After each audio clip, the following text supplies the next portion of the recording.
ጻድቁ ሀብተ ማርያም መጥተናል እኛ ልጆችህ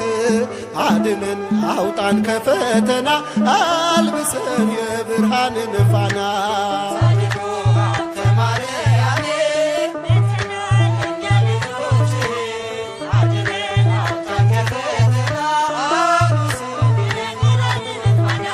ጻድቁ ሀብተ ማርያም መጥተናል እኛ ልጆችህ አድነን አውጣን ከፈተና አልብሰን የብርሃንን ፋና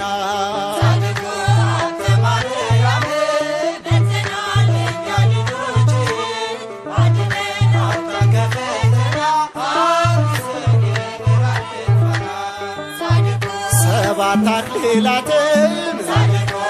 ራሱ የደፋ በጾም በጸሎቱ ሰይጣን